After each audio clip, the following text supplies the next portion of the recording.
Quand mon père est mort il y a 7 ans, il a laissé derrière lui 3 choses, une collection de voitures anciennes qu'il avait passé sa vie à bâtir, une magnifique propriété au bord d'un lac qui appartenait à sa famille depuis des générations, et une fille qui le regrettait plus que les mots ne pouvaient l'exprimer. Cette fille, c'est moi, Diana, et voici l'histoire de la façon dont ma propre famille a tenté de me voler mon héritage sous mon nez.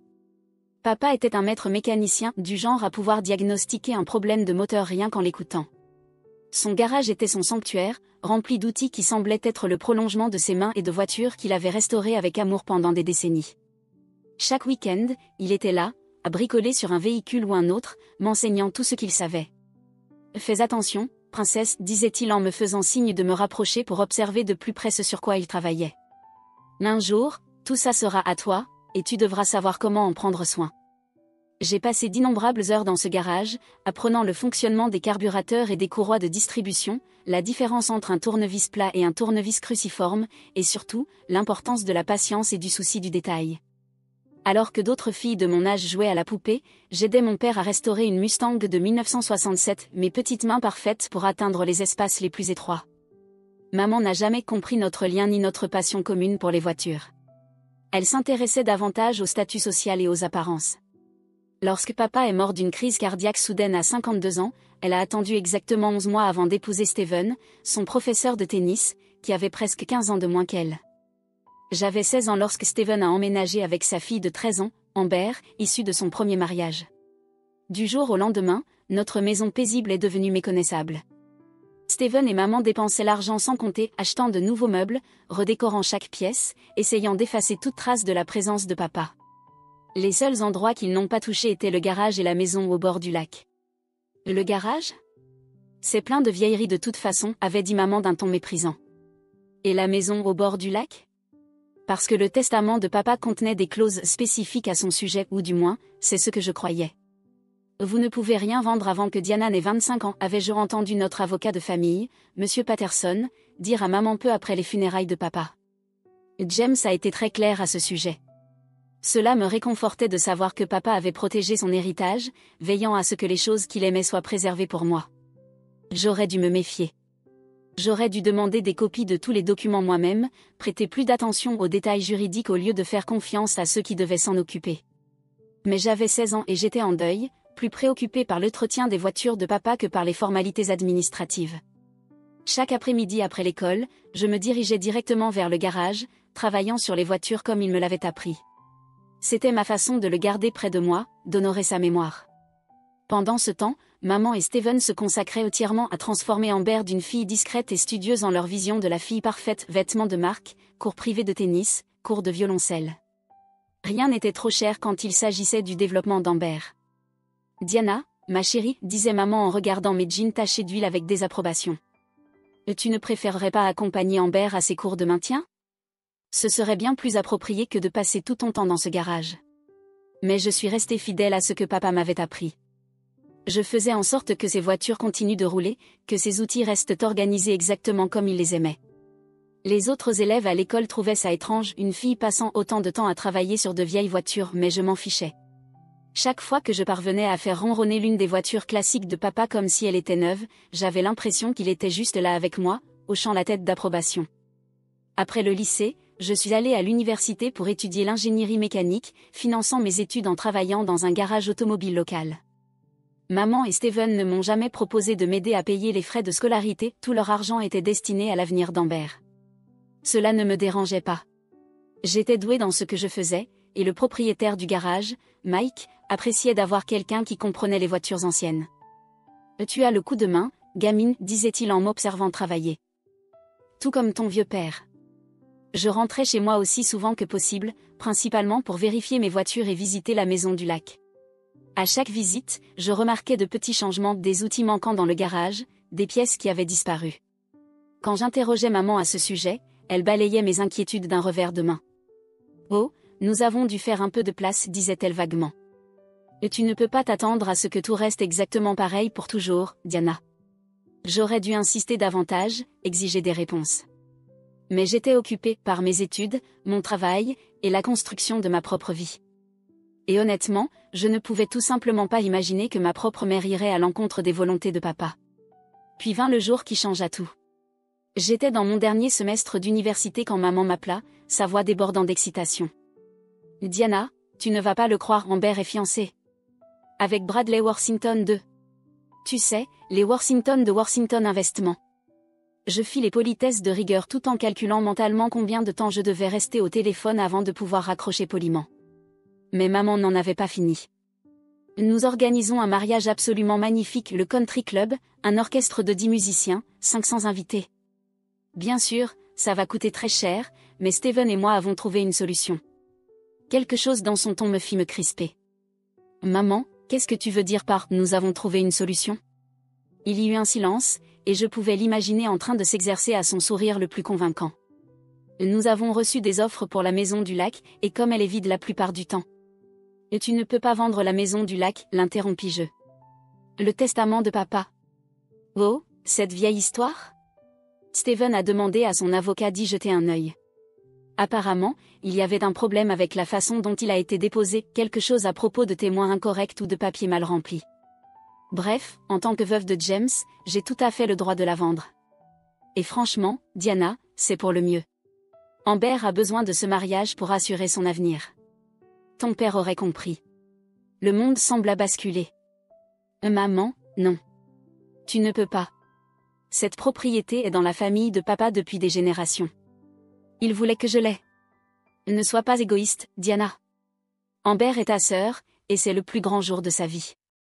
D'ailleurs, ajouta-t-elle d'un ton condescendant que je détestais, qu'est-ce que tu ferais d'une maison au bord d'un lac, de toute façon ? Tu es toujours couverte de cambouis, en train de jouer avec ces vieilles voitures. Au moins, cette vente servira à quelque chose d'utile. Je raccrochai sans répondre, mes mains tremblant tellement que je pouvais à peine tenir mon téléphone. La voix de papa résonnait dans ma tête. Un jour, tout ça sera à toi. Je saisis mon ordinateur portable et me mis à fouiller dans mes anciens emails, cherchant désespérément quoi que ce soit de Monsieur Patterson, n'importe quel document en lien avec le testament de papa. C'est alors que je fis une autre découverte. Les voitures de collection, la fierté et la joie de papa, la collection qu'il avait mis toute une vie à construire. Beaucoup d'entre elles manquaient dans les documents d'assurance. J'appelai Mike au garage, essayant de garder ma voix stable. Mike, j'ai besoin d'un service. Tu pourrais vérifier quelque chose pour moi ?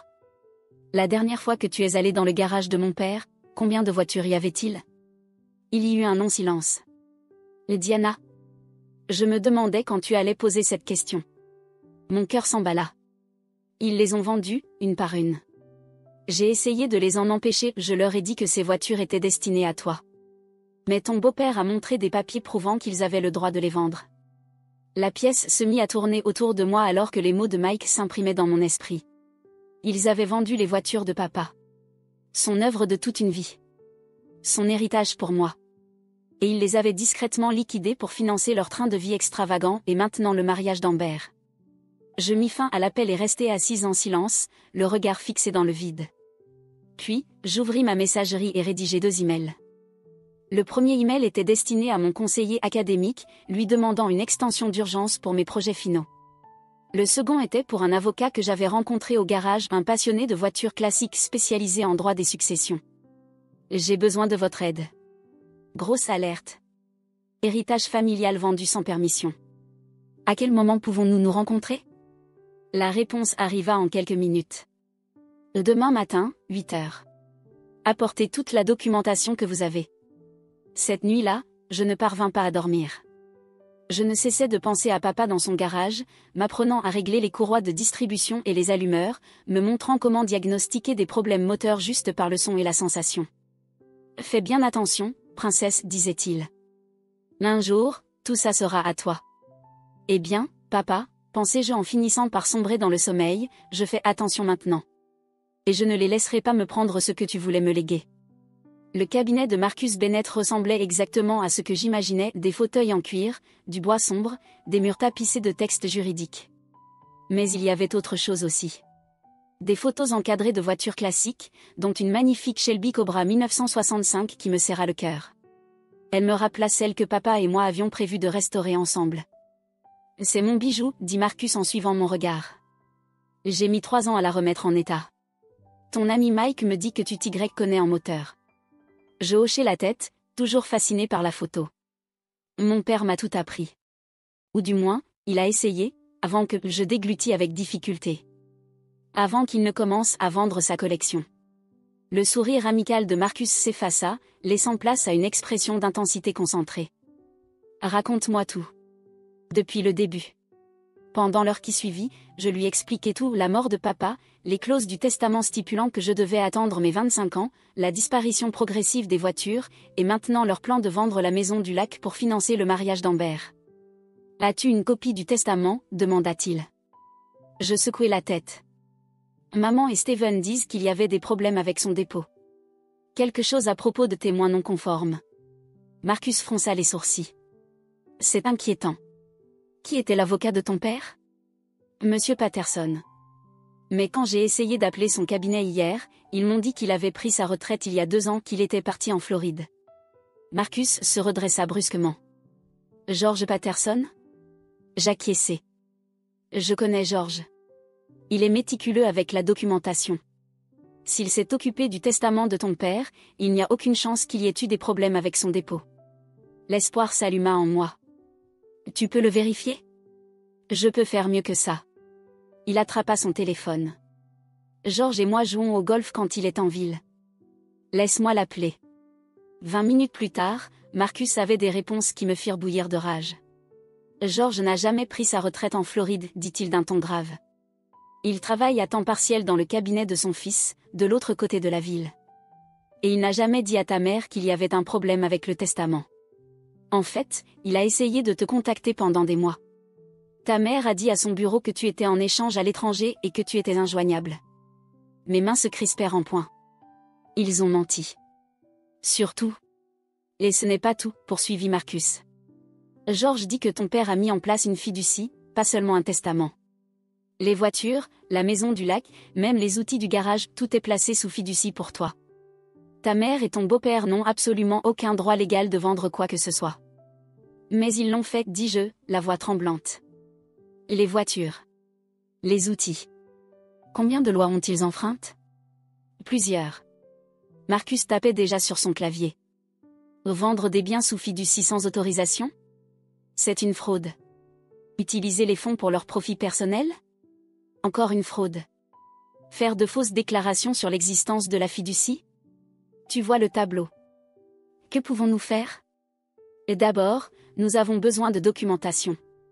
Des relevés de ce qui a été vendu, quand, à qui, pour combien. Des relevés bancaires montrant où est allé l'argent. Ensuite, nous pouvons demander une injonction d'urgence pour stopper la vente de la maison du lac et entamer une procédure pour récupérer ce qui a été pris. Je pensais aux voitures disparues, aux espaces vides dans le garage de papa. On peut les récupérer ? Certaines, peut-être. D'autres sont probablement perdues à jamais. Mais nous pouvons obtenir une compensation financière avec des pénalités et des dommages-intérêts, potentiellement. Il me regarda sérieusement. Ce ne sera pas facile. Ce sont ta mère et ton beau-père. Es-tu sûr de vouloir te lancer là-dedans ? Ils ont cessé d'être ma famille dès l'instant où ils ont commencé à voler mon héritage, répondis-je fermement. Papa m'a fait confiance pour protéger son héritage. Je ne le laisserai pas tomber. Les semaines suivantes furent un tourbillon d'investigations et de documentation. L'équipe de Marcus retrouva les dossiers de vente de 11 des voitures de papa d'une valeur totale de plus de 800 000 $. Ils mirent la main sur des reçus d'outils et d'équipements vendus lors de diverses enchères. Mais le plus accablant fut la découverte de la trace des fonds des dépôts sur les comptes personnels de maman et Steven, des virements vers des prestataires de mariage, des paiements pour la nouvelle voiture d'Amber et son appartement de luxe. Pendant ce temps, je pris un congé sabbatique pour mon dernier semestre, promettant à mes professeurs que je rattraperais mon travail pendant l'été.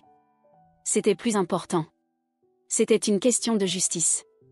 Je retournai vivre chez moi, observant la panique croissante de maman et Steven alors qu'ils réalisaient qu'ils ne pouvaient pas contacter l'avocat qui aurait soi-disant trouvé des problèmes avec le testament de papa parce qu'il n'existait pas. Ils avaient falsifié des documents, créé un faux en-tête de cabinet juridique, tout cela pour me convaincre qu'ils avaient le droit de vendre mon héritage. Diana, ma chérie, maman me coinça dans la cuisine un matin, son sourire crispé. À propos de la maison du lac, je sais que tu es bouleversée, mais essaie de comprendre. Le mariage d'Amber est si important. C'est sa chance d'avoir une vie parfaite. Comme si ma vie ne comptait pas. Je gardais ma voix neutre, enregistrant chaque mot sur mon téléphone. Comme si les volontés de papa ne comptaient pas. Ton père aurait voulu aider sa belle-fille, insista-t-elle. Il était généreux. Vraiment? Je sortis mon téléphone, lui montrant une photo issue de mon enquête. C'est pour ça que tu as vendu sa précieuse Chevelle 1969 pour financer ton week-end au spa à Palm Springs? Parce que papa était généreux? La couleur quitta son visage. Comment tu? Je sais tout, maman. Chaque voiture que vous avez vendue. Chaque mensonge que vous avez raconté. Chaque dollar que vous avez volé. Elle attrapa mon bras, ses doigts s'enfonçant dans ma peau. Nous n'avons rien volé. Nous sommes tes parents. Nous avons tous les droits. Et tu devrais me lâcher, dis-je calmement. Et tu devrais penser à consulter un avocat. Un vrai, cette fois. Ce soir-là, je les entendis se disputer derrière des portes closes. La voix d'Amber s'éleva aiguë et paniquée. Qu'est-ce que tu veux dire par « le mariage pourrait être annulé » ? Les Worthington ne nous pardonneront jamais. La mère de Bradley a déjà commandé des sculptures de glace sur mesure. On va trouver une solution, promit Steven. Diana fait juste des histoires. Elle finira par céder. Je souris froidement en pensant aux documents dans le bureau de Marcus. Il n'avait aucune idée de ce qui les attendait. Le lendemain matin, j'allais au garage tôt, voulant passer du temps avec ce qui restait de la collection de papa. Dans un coin, sous une bâche poussiéreuse, je trouvais sa préférée, une Chevy Bel Air 1957. Nous l'avions restaurée ensemble pendant mes années de lycée. Il ne l'avait pas vendue, probablement parce qu'elle avait encore besoin de réparation. Le moteur était en pièces détachées, éparpillé sur son ancien établi. Je passai la main sur la peinture fanée de la voiture, me souvenant des paroles de papa, « Patience, princesse. » Parfois, il faut tout démonter avant de pouvoir tout remettre en place correctement. Il parlait de moteur, mais la leçon me semblait particulièrement pertinente maintenant. Je démontais les mensonges, la fraude, la trahison, pièce par pièce. Bientôt, j'aurai assez de preuves pour reconstruire la vérité. Mon téléphone vibra. Un message de Marcus. Réunion demain, 10h. J'amène George Patterson. Il est temps de frapper un grand coup. Je répondis simplement « compris » et me mis au travail sur le moteur de la Bel Air.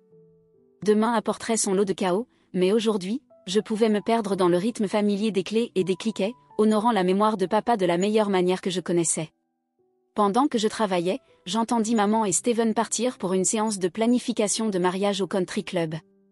Ils n'avaient aucune idée que pendant qu'ils choisissaient des arrangements floraux et des plans de table, l'équipe de Marcus envoyait des assignations à comparaître à chaque maison de vente aux enchères, chaque concessionnaire, chaque acheteur impliqué dans leur combine. La vérité arrivait, qu'il soit prêt ou non. Le matin de la réunion, j'arrivais tôt au bureau de Marcus. À travers la fenêtre, j'observais maman, Steven et Amber arriver dans la BMW de Steven. Ils avaient l'air confiants, probablement persuadés qu'ils allaient m'écraser et m'intimider pour accepter la vente de la maison du lac.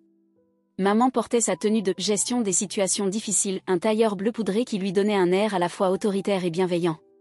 Steven arborait son blazer du tennis club, symbole du statut qu'il désirait tant. Amber serrait contre elle son épais classeur de planification de mariage, assez gros pour arrêter une balle. Marcus les accueillit dans le hall tandis que j'attendais dans la salle de conférence avec George Patterson. L'avocat, âgé mais alerte, n'avait rien du retraité fragile que ma mère avait décrit. Son regard était perçant, et sa poignée de main ferme. « Votre père était un homme bien, dit-il doucement. Il faisait confiance à votre mère pour respecter ses volontés. Je suis désolé qu'elle ne l'ait pas fait. » Avant que je puisse répondre, la porte s'ouvrit. Le sourire confiant de maman vacilla en voyant George. Le visage de Steven devint livide. Amber, elle, semblait juste perdue. « Monsieur Patterson ?» La voix de maman était plus faible que d'habitude. « Que faites-vous ici ?»« Bonne question, Madame Mitchell, » dit Marcus en refermant la porte derrière eux. « Surtout quand on sait que vous avez dit à votre fille qu'il était retraité en Floride. » « Il doit y avoir une erreur, » commença Steven, mais Marcus l'interrompit. « Veuillez vous asseoir. Nous avons beaucoup de choses à aborder. » Ils obéirent. Je remarquai que les mains de maman tremblaient légèrement en lissant sa jupe. Elle savait. Elle savait exactement ce qui allait arriver. Marcus ouvrit un épais dossier. « Commençons par le trust que votre défunt mari a établi pour Diana, celui dont vous avez prétendu qu'il n'existait pas. » Nous n'avons jamais, commença maman, mais George Patterson lui coupa la parole. J'ai les documents originaux du trust, dûment signés et enregistrés. James Mitchell a été très précis quant à ses souhaits. L'ensemble de la collection de voitures, la propriété du lac et tous les actifs connexes devaient être conservés en fiducie pour Diana jusqu'à ses 25 ans. Il fit glisser les copies sur la table. Je regardais maman et Steven pâlir à chaque page qu'ils parcouraient. De plus, poursuivit Marcus, nous avons des preuves documentées des ventes non autorisées d'actifs du trust. Il commença à poser des photographies. La Chevelle 1969, vendue pour financer un séjour au spa. La Mustang 1965, vendue pour payer l'appartement d'Amber. La Challenger 1970, vendue pour couvrir les frais du club de tennis. Les yeux d'Amber s'écarquillèrent. Maman? Papa? De quoi parle-t-il? Et plus récemment, insista Marcus, la tentative de vente de la maison du lac pour financer un mariage extravagant. Un mariage, je précise, financé avec de l'argent volé. Volé, cria Amber. Qu'est-ce que tu veux dire par volé?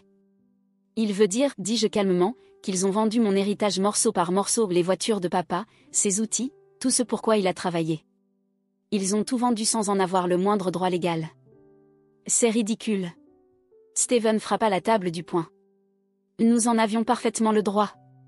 Le testament était invalide. Vraiment?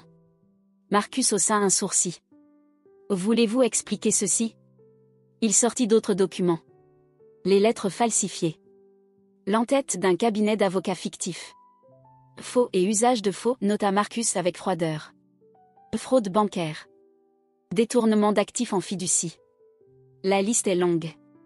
Le masque de maman finit par se fissurer. Nous avions besoin d'argent. L'entreprise de tennis de Steven n'allait pas bien, et Amber méritait un mariage. Payé avec de l'argent volé, rétorquai-je. C'est ce qu'elle méritait.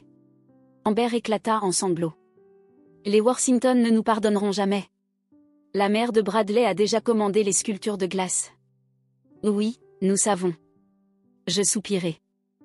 Peut-être aurais-tu dû vérifier d'où venait l'argent avant de le dépenser. Voici ce qui va se passer, déclara Marcus, son ton ne laissant place à aucune contestation. Premièrement, toutes les ventes d'actifs en fiducie cessent immédiatement. La maison du lac a été retirée du marché ce matin. Mais, tenta Steven. Deuxièmement, poursuivit Marcus, vous allez fournir un relevé complet de chaque bien vendu, chaque dollar reçu et chaque centime dépensé. Monsieur Patterson et moi allons tout auditer. Vous ne pouvez pas faire ça. La voix de maman monta dans les aigus, pleine de désespoir. Nous sommes une famille. Je me levai lentement. Était-ce une famille quand vous avez vendu la Chevelle de papa, celle que nous avions restaurée ensemble pendant ma dernière année de lycée? Était-ce une famille quand vous avez menti au sujet de la retraite de Monsieur Patterson pour me voler mon héritage? Était-ce une famille quand vous avez tenté de vendre la maison du lac, là où papa m'a appris à nager? Diana, s'il te plaît. Maman tendit la main vers moi. Je me reculai. Le plus triste, c'est que s'ils avaient simplement demandé, j'aurais peut-être aidé pour le mariage d'Amber. Pas en vendant l'héritage de papa, mais peut-être aurions-nous trouvé une autre solution. Mais ils n'ont pas demandé, they just took. Et mon mariage, sanglota Amber. Il a lieu dans 6 semaines. Je vous suggère de commencer à annuler, dit Marcus fermement.